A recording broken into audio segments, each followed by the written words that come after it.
The first ticket to the dance? Oh yeah, it's been sold. Welcome to All Talk, All USL Talk. USL, come on latest scores, news, and developments in the second highest division, the United States men's professional soccer system, the USL Championship. I'm your host, as always, Vince Galvano. Happy Monday, September 1, 2025, episode number 65, episode 26 of season 2, and we are just weeks away till the end of the season. I said in the beginning of the show, the first ticket's been sold. We have our first team that has clinched the playoffs officially. I mean, who else? You just look at the table, really. Top of it, 51 points from 22 games played. Louisville, they are there. I mean, this is really the indication. Once that first ticket's been sold, once that first entry goes through the gates, it's gut check time. And it's starting to become a realization as we approach now September, as we approach, obviously, the fall. Hope everyone out there has got their pumpkin spice lattes going. If you're a big fall, I really appreciate fall as I've grown older. As a kid, not so much because I'm in school, was coming back into session. But now, more so as an adult. I mean, I will be at no kids, only 28 years old, but still, I appreciate it much more now as I gotten older. So yeah, I've grown to love the fall. I think a lot of these teams have grown to love their prospects of making the playoffs. Talking Hartford Athletic. I'm talking El Paso, obviously, coming back from this one. Lexington, you can maybe even throw into the mix. There's just still lots to be determined, but as always, if you're enjoying the show, make sure to give me a nice review on whatever podcast platform you're using to listen. Follow the podcast at Talk USL across all social media channels, and if you want to share your thoughts on the show, you just write to me at DMs or just at Talk USL Championship at gmail.com. Match week 22/21, we can really say, the last week of August. I have a couple here in the title, comebacks, high score thrillers, streaks ending, Tulsa, and continuing, Hartford, plus much more. Goal of the week, we'll talk about also some of the recent transactions. 7 days until the USL Championship League One roster freeze. I'm sure next episode we'll also get the August Player of the Month nominees as well. We'll talk, obviously, Indy and Louisville City, all the games, and we'll get into it right now. Goal of the week from last time around, a couple things from August 23rd and 24th. That was week 25, officially. Ates Juf from Detroit against Tampa. He had curled a nice long-range winner against Tampa Bay. His fourth score on the season for Detroit. He had Jack Blake for Indiana against Miami. He went top bins, remember that, confirming his brace and capping off Indy's 3-2 comeback. Last time around, Jeremy Kelly from Charleston and Loudoun.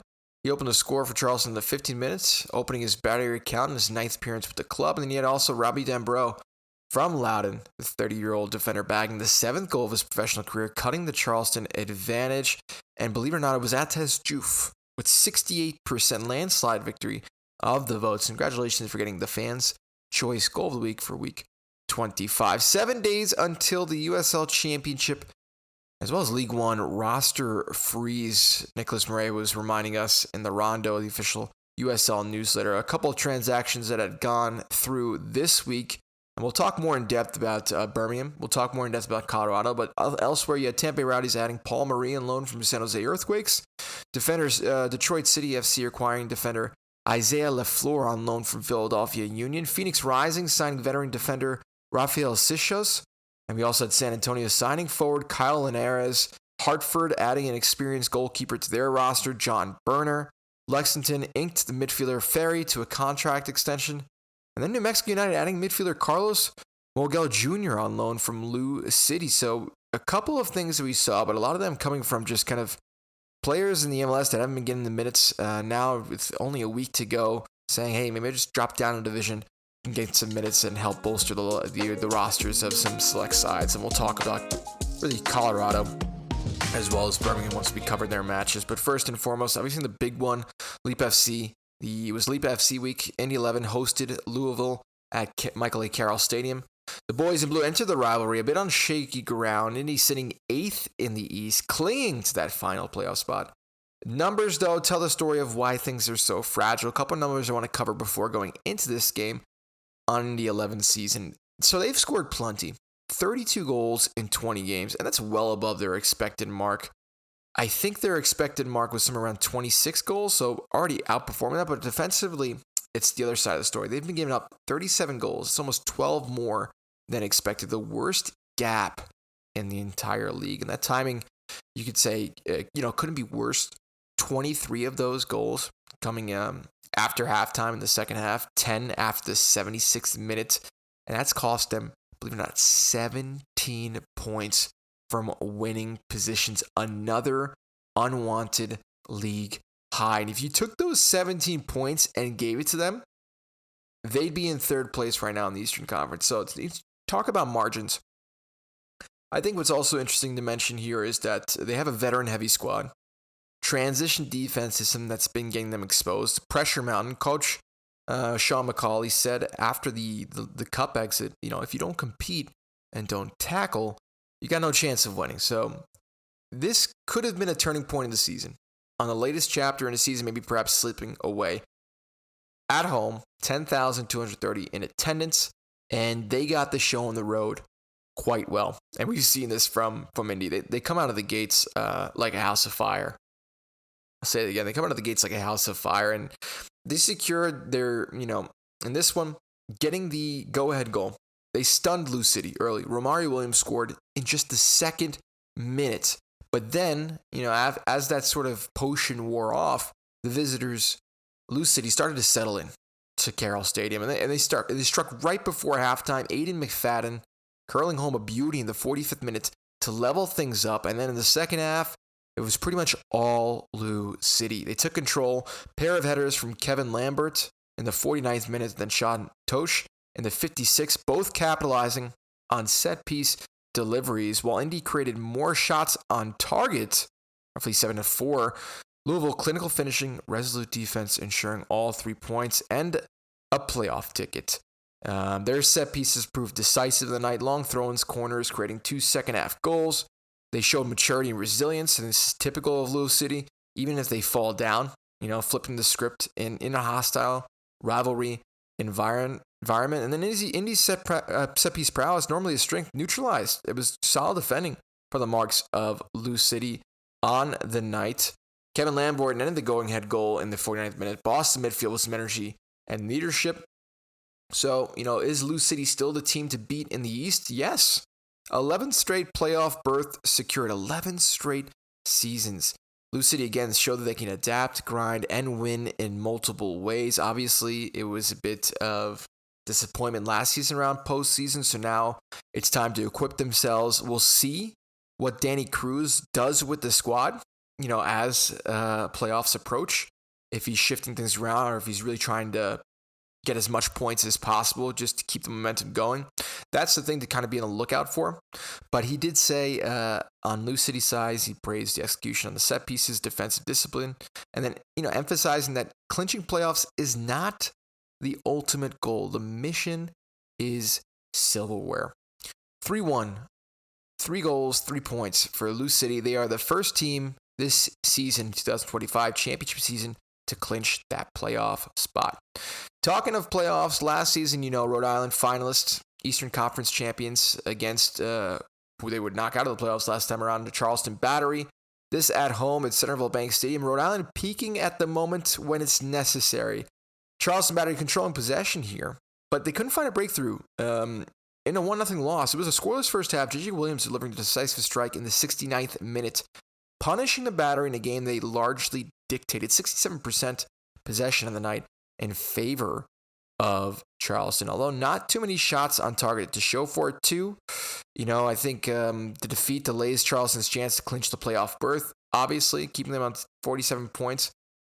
But they failed to turn control into quality shots on target. And Rhode Island were fine with absorbing pressure, and they struck on the counter as J.J. Williams' physical presence made the difference in a season where Rhode Island has been, arguably dominating a lot of the possession in in the entire season. If you look already in terms of teams, top stats wise, when it comes to possession for a match, Charleston finished in second with 57.5%.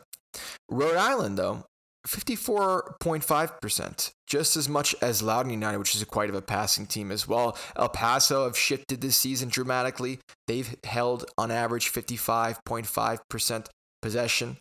Leader on top in terms of average possession, New Mexico United, believe it or not. But so Rhode Island in the top 5. So in a match where you kind of compete, and then one team's going to have to say, all right, we'll have to maybe dictate less of the ball than we'd like.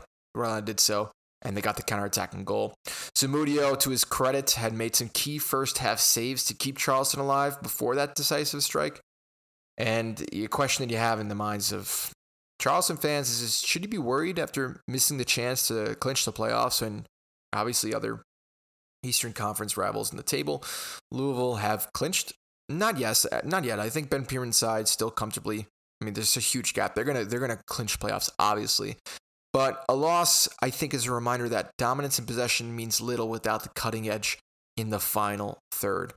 And you wonder, in a game where Charleston doesn't dominate possession, how do they look versus a game when they do? Something to keep in mind as we go down. Charleston Battery, WCSC Live 5 News with the coverage there. Tulsa, streaks ending. We'll talk also Colorado, because they just took on Colorado. They were the ones that were responsible. But the big one announced on Friday for Colorado Springs that they've acquired Cole Maraca on loan from Columbus Crew of Major League Soccer for the remainder of the 2025 season. He returns to the Switchbacks for his second consecutive season.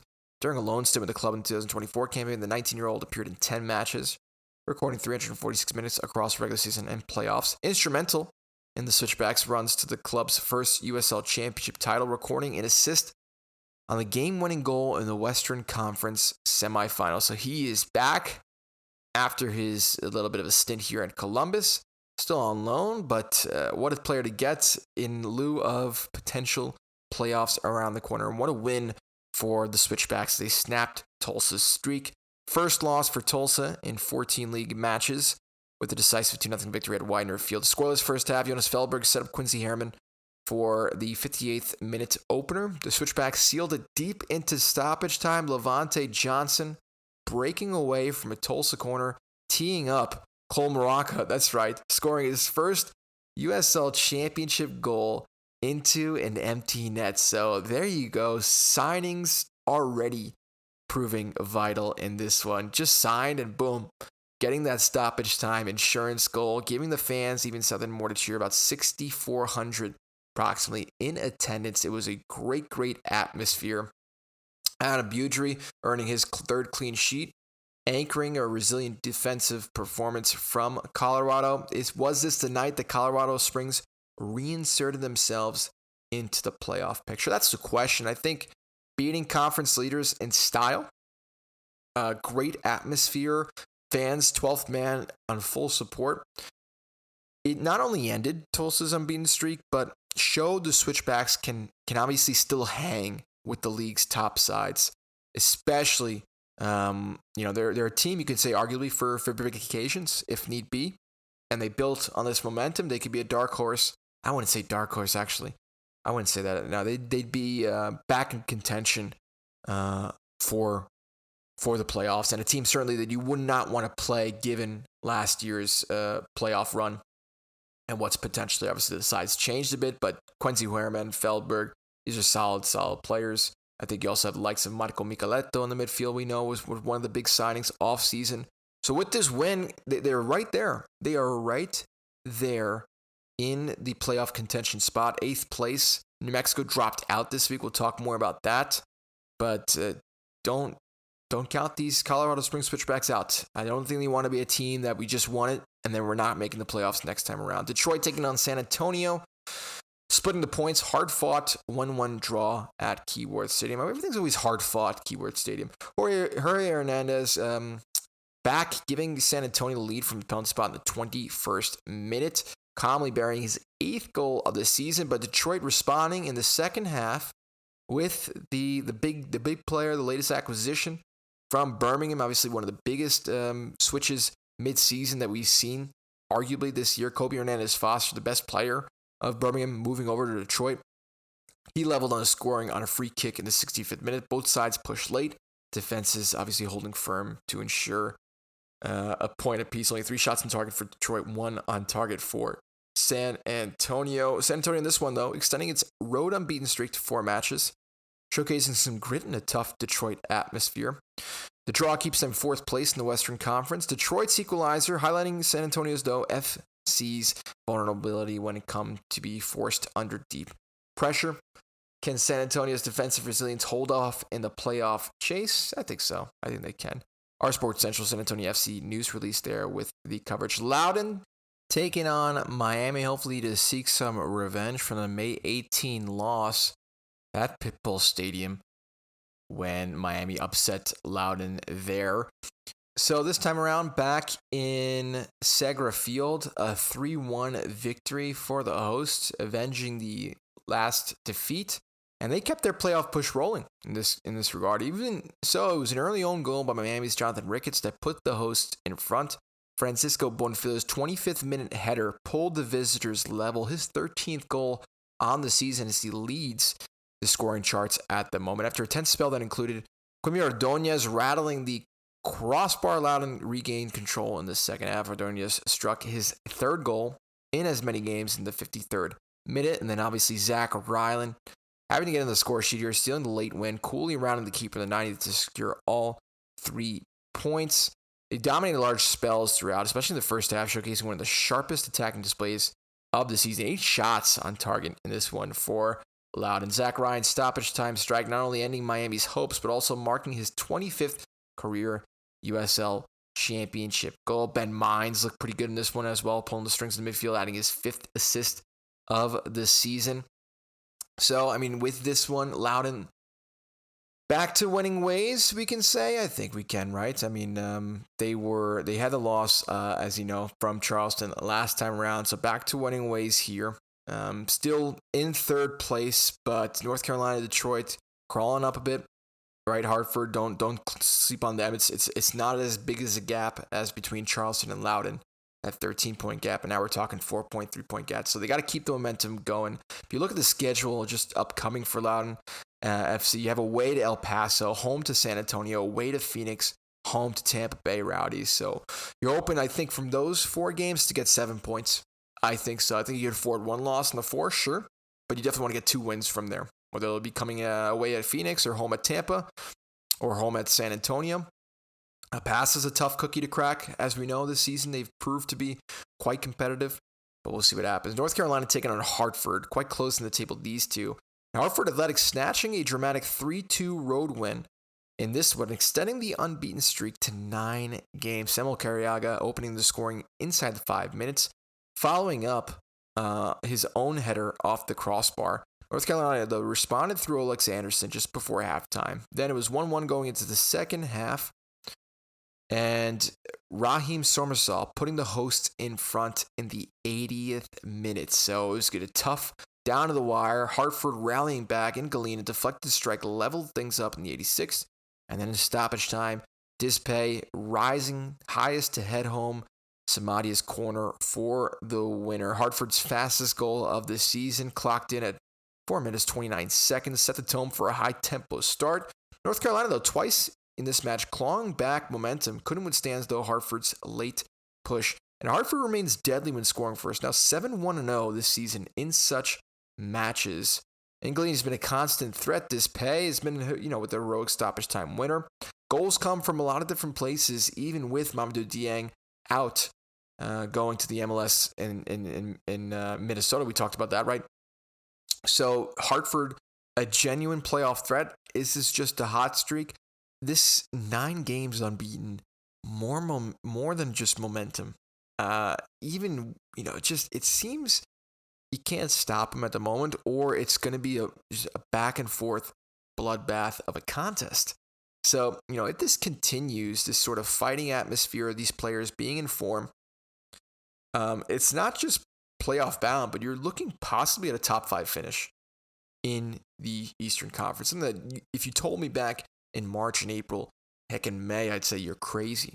Even June, but they have just turned things around so much. It's really something to marvel at, Hartford's performance this season, but it won't go down as memorable if you don't get into those playoffs. That is for sure. Tampa Bay Rowdies taking on Pittsburgh, turning a nightmare start into a statement win, rallying from an early deficit to beat Pittsburgh at Al Lang Stadium. Pittsburgh striking just 2 minutes when Robbie Mertz found Charles All for the opener, but the Hounds carried that advantage to the halftime. Tampa Bay coming alive after the break. Lewis Hilton burying the equalizer in the 64th minute, pouncing on a rebound after Joey Skinner's header rattled the bar. Then in the 76th, Wubens Passius delivering the winner, chesting down a cross from Manuel Arteaga before sliding it home to seal the points. Substitutions making the difference. Skinner, Arteaga, others shifting momentum in the second half.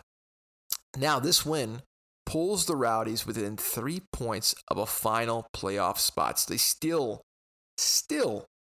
have a chance to keep postseason hopes alive, but obviously no, time is dwindling at the moment. So can the Rowdies still make a playoff push? That's the question. Our Sports Central, obviously Tampa Bay Rowdies, their official press release with the coverage. Elsewhere, slipping down the totem pole is New Mexico United. Sacramento keeping their playoff push humming. 2-0 win against New Mexico, 9,700 approximately in attendance on this one. It was a brace from Corey Bennett, striking twice in the second half to secure the points. The loss for New Mexico extends a worrying winless run in front of their home fans. Sacramento's experience showing in this one, Lopez adding yet another assist. He continues to be the team's creative hub. Bennett's finishing touch, giving Sacramento that ruthless edge. 2 second-half goals, showcasing obviously a lot of composure, timing in the box. They're peaking at a good time right now, Sacramento. Meanwhile, New Mexico, it's starting to be a bit nail-biting. Curious to know how also their season, the remainder of their fixtures, look in the next couple matches. Let's just take a look. New Mexico side of things, here's what you got in the next 3. If you're out there, San Antonio away, home to Detroit, home to Tulsa, away to Monterey Bay, and then also away to Colorado. Those are kind of the next 5. Only 2 home games from the next 5 and 3 away games. So you just, can you get wins against Monterey? Let's see what happens now with Tulsa not getting the win against Colorado. What's going to be like? But the Lab's got to come through, and hopefully New Mexico can get back to some winning games, because it has been bleak in the past. Last win coming in the USL Championship, June 22nd. Oakland taking on Monterey Bay. Oakland Coliseum, obviously, the home right now for Oakland. Approximately 10,000 in attendance. They dug deep for this one. Crucial 1-0 victory, securing a 6-point swing in the Western Conference playoff race. Monterey Bay's early high press caused problems, but Oakland adjusted, finding joy on the counter, breaking through in the 34th minute when Batache teed up Maury Donor, who dribbled into space, fired a nice low strike from outside the box to give Oakland the lead. From there, Roots dominating possession, managing the game nearly 70% by halftime against Monterey Bay, limiting to no shots on target in the opening 45. Second half turned scrappy as both sides searched for the next goal, but Oakland's defense holding firm.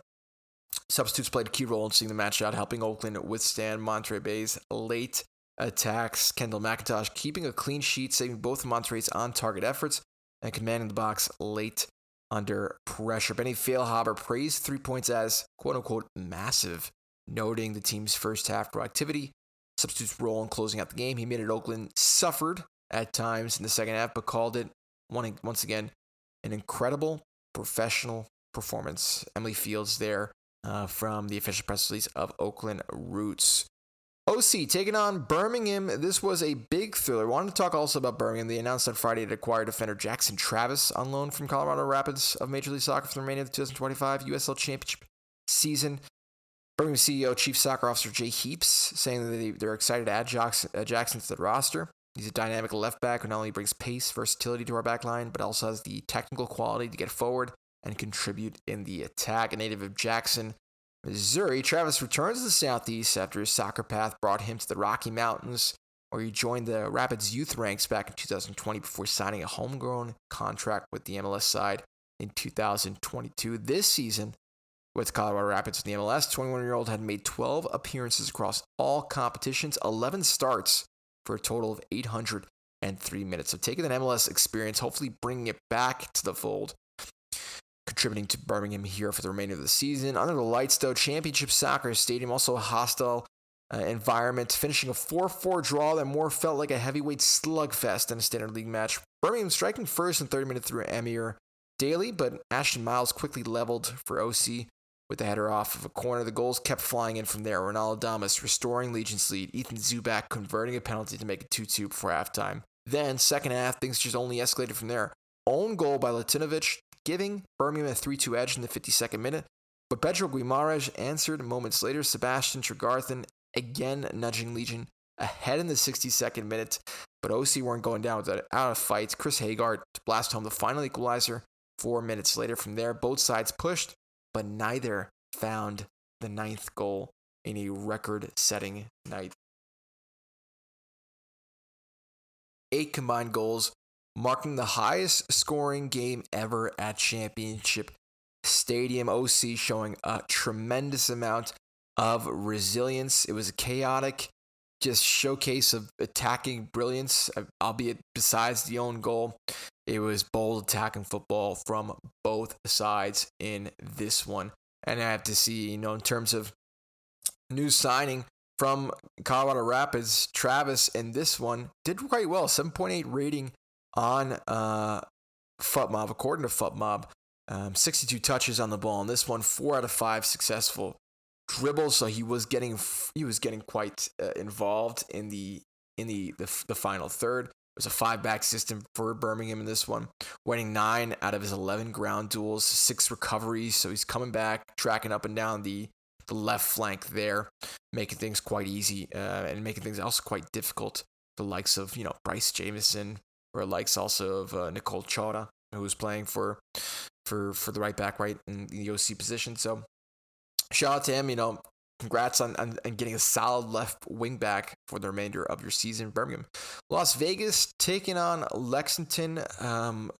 A weird own goal, really bad own goal, which was kind of slow play from both sides starting this one. But then Rosarena really was the man of the match, had some great saves in this one. It was a home side here that didn't even register a shot on target. How do you believe that? Las Vegas winning the game without even registering a shot on target. 70th minute, when a routine back pass, Lexington goalkeeper Brooks Thompson took a bad bounce, deflecting off his boot, rolling into his net. And then it was just like, okay, can Lexington do something to come back into it? And they did, but they couldn't find the breakthrough. Nick Firmino, Rodriguez as well, both coming close around the hour mark. Forster Ayago's stoppage-time header was denied by a fingertip save, and the crossbar save from a Rosarena. Also, Nick Firmino had a great chance, but Rosarena showed up big time today. And you just wonder, how much damage this is due to Lexington's playoffs push. The result stings. Sitting 6th in the West, they still control the chance here to get into things at the end. But the fact that you just got beat without conceding a shot on target, I guess, is positive and negative. But I think Lexington is a team at the moment similar to OC, you can say, in that the counterparts, Colorado, New Mexico, Monterey Bay, Las Vegas, Oakland, and the likes, they just haven't been capitalizing. And no one's really taking the reins at the moment. So if you build yourself enough of a cushion, you're looking quite comfortable on the western side of things, especially as these teams aren't capitalizing. And Lexington just had a 3-game back-to-back winning streak. This one, unfortunate. Now you take on a North Carolina side that just lost late against Hartford. You're back at home in Kentucky, so we'll see what that does. But couple more wins here from the remaining games that you have. And keep in mind, Lexington do only have 22 games played. Orange County 20, Colorado 21, New Mexico 20. Monterey Bay, Las Vegas, Monterey Bay and Las Vegas both have 22 games played. So they don't have as many games as Lexington does. As OC, Colorado, and New Mexico does. So if you're Lexington, you're looking down the table and say, Monterey Bay, Las Vegas, we're better than them. We are better than them at the moment. And we have the same amount of games played. So it's just, can we at least just somehow maintain some of what we're doing and then leave it on New Mexico, Colorado, and Orange County to decide out of them who's going to make the playoff bounds. And then we can maybe even sneak in here 8th place without even having to do too much of the work. Food for thought. Phoenix taking on El Paso. Last game in the weekend matchups. This one also a crazy one. I mean, Locomotive coming back from this one, pulling the AC Milan, not should say the AC Milan, Liverpool against AC Milan back in 2005 in Istanbul, the Magic Night in Istanbul, right? This a nightmare turning to one of the most dramatic comebacks of USL season. El Paso clawing back down from 3 goals to get this one, and albeit not all 3 goals took place in the first half, but Phoenix got the show on the road through Ishin Sako in the 7th minute, then added 2 quick-fire goals after halftime. Sako had the double in the 47th, and then you had Darius Johnson in the 53rd to get the game. But then the game flipped. 63rd minute up the hour mark. Phoenix went down to 10 men. Zengwe getting a red card, and then it was, hey, El Paso, can we come back and get here? Amanda Moreno volleying home the 73rd. Gabby Torres burying it in the 81st, and then it was just fate. It was, you knew it was hold on to dear life for Phoenix. El Paso throw everything but the kitchen sink against the 10-man side. And then the 98th minute, Ricky Ruiz capping the comeback deep into stoppage time result, keeping El Paso firmly in that 3rd place spot in the Western Conference. And never say die attitude, delivering 3 goals in the final 25 minutes. Phoenix discipline issues, 6 cards, including a send-off, costing them dearly, albeit one of them we talked previously at Orange County was quite unfair. But yeah, they've had a lot of red cards so far this season. And I think this comeback proves El Paso are real title contenders. They don't shy away from the moment. Head coach Wilmer Cabrera hailing his team's fight, stressing that comebacks like this build belief, especially when you head into that late playoff push. John Morgan, El Paso Locomotive FC news release via our Sports Central. There, let's take a look at the table. I mean, even though I was already alluding to it, but on the Eastern Conference side of things, congratulations, Louisville City, clinching the playoffs with 51 points from 22 matches. Also, same amount of matches played for Charleston, but they sit beside them 4 points behind. Loudoun, 34 points. So again, that tremendous gap in the Eastern Conference, 2nd and 3rd. And then this is where things get tight in the middle of the table. Loudoun, 34 points. North Carolina in 4th place with 33 points, a game in hand over Loudoun. Detroit in 5th place with 29 points. Hartford in 6th place with 29 points, game in hand over Detroit. Pittsburgh, 28 points in 7th. Rhode Island, 24 points in 8th place. That is the Eastern Conference in terms of playoff spots. Then you look at the bottom 4. Indy 11 sit 1 point outside the playoff spot, but have a game in hand over Rhode Island. Birmingham Legion, 21 points, so 3 points behind, no game in hand for them. Tampa Bay, same amount of points as Birmingham Legion. And guess what? They do have a game in hand, 3 points outside of that playoffs. Bottom of the Eastern Conference, Miami FC. What happened to Miami? Because they have not won in quite some time as well. You have to go back to June 19th, similar to New Mexico. It's June 22nd. But June 19th, the last time they won, it was against Charleston of all teams. And I mean, Miami, if you look, beginning of the season, it was quite solid.